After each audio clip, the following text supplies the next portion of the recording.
Buenas, bienvenidos a otro video sobre manuscritos iluminados medievales. En mientras hago el proceso de la segunda obra de este proyecto, voy a estar contándoles un poco sobre una de las primeras, si no la primera mujer de la que se tiene registro que participó en la realización de estos manuscritos. Se trata de Ende o En. Ni siquiera se sabe cuál de estos dos es su nombre, porque en un manuscrito firma de la siguiente manera: Ende peintre et de Etruy. Lo voy a poner en pantalla porque mi pronunciación de francés no está en la página.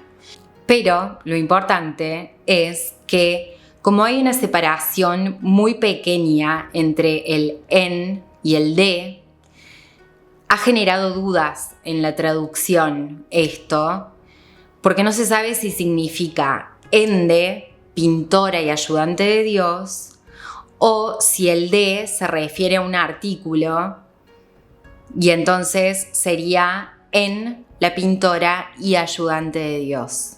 Así que empecemos con la historia de Ende o En. Ende fue una iluminadora de manuscritos española de finales del siglo X. La información que hay sobre ella es muy limitada.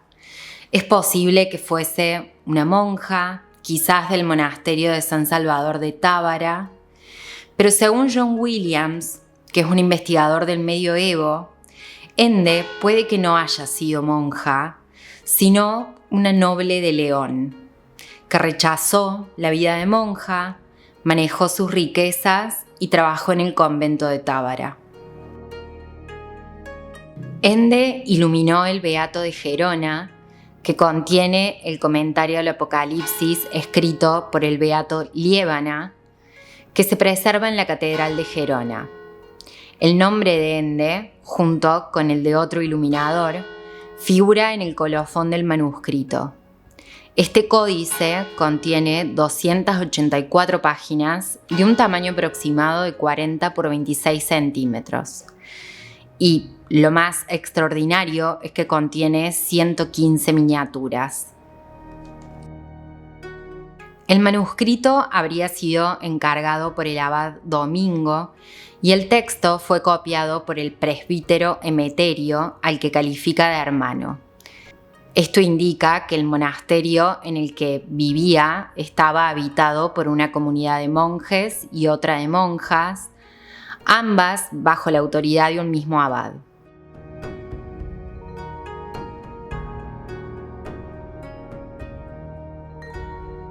Ende nos ofrece visiones únicas de la revelación divina, de la historia del cosmos y de la humanidad. La iluminación que ilustra las visiones de Juan en el libro del Apocalipsis es de estilo que se conoce como mozárabe. Este estilo, desarrollado en España después de la invasión musulmana, mezclaba elementos del arte islámico y las tradiciones decorativas, con énfasis en particular en la geometría, los colores vivos, suelos decorados y figuras estilizadas.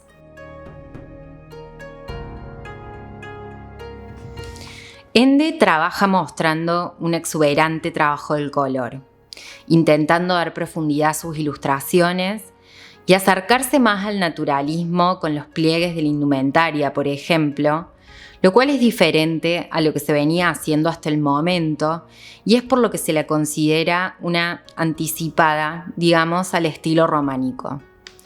El autor que más influyó en ella fue el monje miniaturista Maggio, pintor del Beato Morgan, que había vivido en el mismo monasterio de Tábara una generación antes. Les voy a dejar un link de YouTube en la caja de información de un video en el que encontré que muestran algunas de las páginas de este beato. Y esto es todo lo que se sabe sobre Ende, la primera artista medieval española de la que se tiene registro.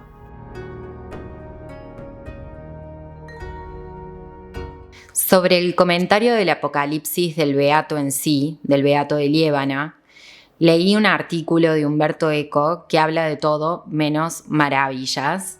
Básicamente lo cataloga de mediocre, y no así a las extensivas representaciones que se hicieron en los manuscritos, de las que destaca su belleza y su apertura a interpretaciones diversas. Más que leer el comentario del Apocalipsis que hace el Beato de Liébana, que tiene como 600 páginas y que no he encontrado una copia completa, me interesaba más leer el Apocalipsis original de la Biblia. Y hay varios apartados que me impactaron poéticamente y que quiero explorar. Uno de ellos es el que tiene que ver con los jinetes del Apocalipsis, que cabalgan caballos de diferentes colores y anuncian el fin del mundo y el juicio final, representando respectivamente la conquista, la guerra, el hambre y la muerte. Algo que no pude evitar hacer es leerlos en el contexto político, económico y social actual, inclusive histórico, más que desde un lado religioso. Ha habido tantas interpretaciones del Apocalipsis que me dije, sin dudas tiene que haber alguna interpretación desde el capitalismo. Y buscando, encontré a un sociólogo alemán, Wolfgang Streeck, que si bien lo definen en algunos lugares como el sociólogo más pesimista del siglo, prefiero no verlo así porque adhiero a su pensamiento y no me gustaría estar entre los más pesimistas del siglo, francamente.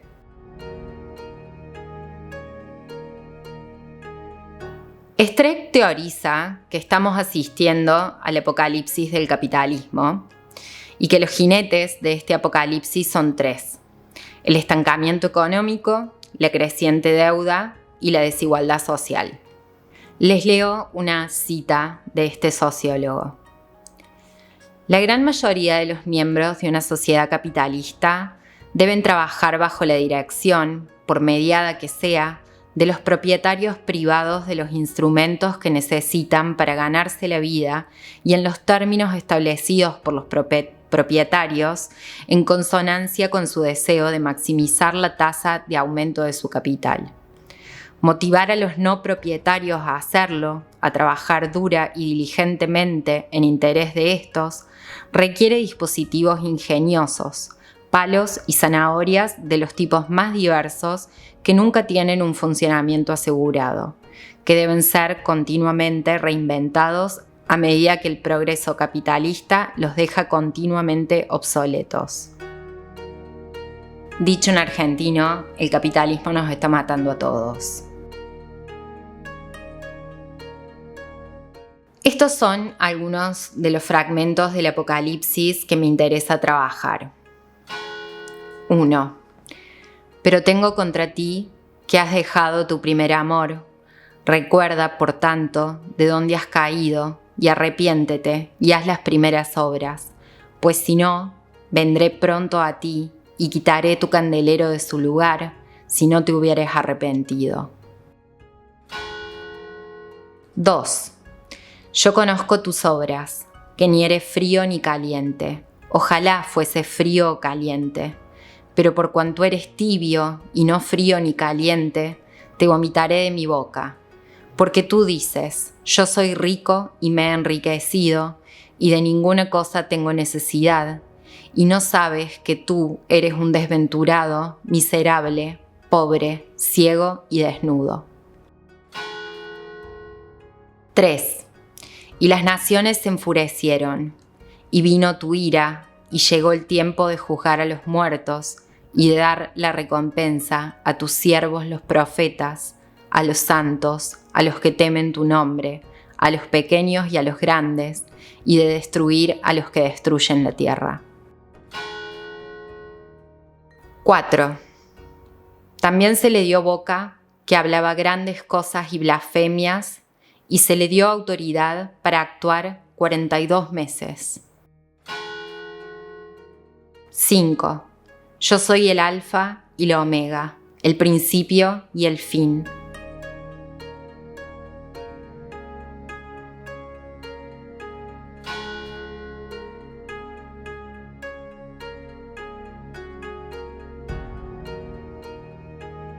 Trabajé con la idea del dragón o monstruo que aparece en una de las ilustraciones de Ende.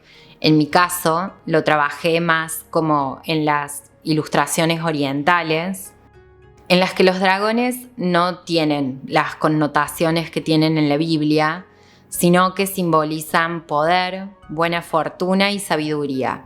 La historia de los dragones me parece fascinante como imaginario, y muy probablemente en otro video explore más esa rama.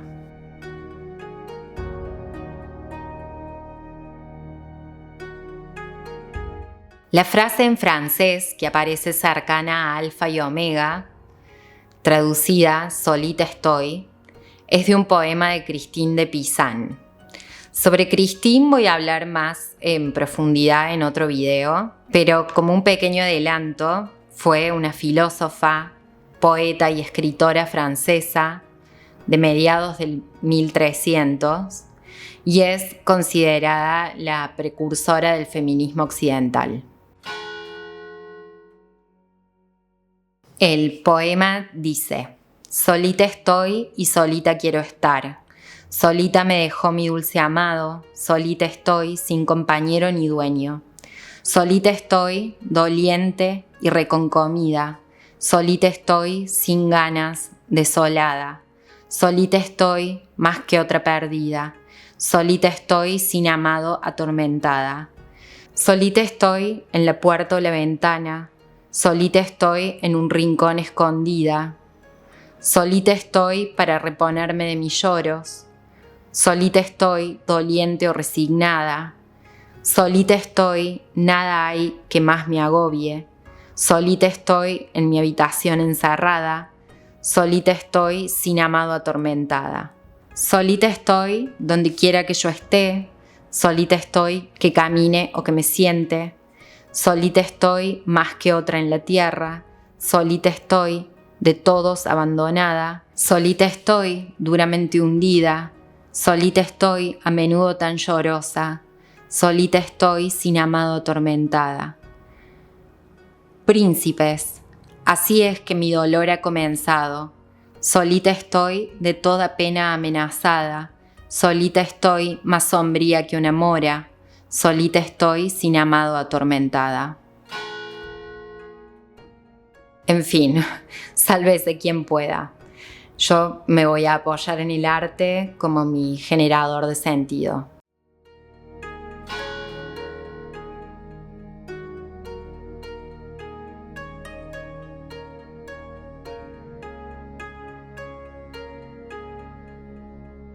Y estoy súper feliz con esta obra.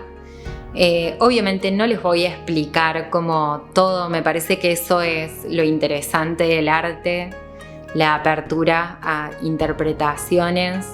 Hay un par de lecturas que se pueden hacer en simultáneo, creo, pero sobre todo tienen que ver con este momento mío de volver al arte. Pero bueno, espero que esta segunda parte de los manuscritos les haya gustado, que les haya generado curiosidad conocer a Ende y a otras referentes que vendrán en los próximos videos. Yo los voy a ver la semana que viene. Les mando un beso grande, suscríbanse, comenten, denle un me gusta, son todas cosas que ayudan mucho en este mar de información que es YouTube. Nos vemos prontito. Adiós.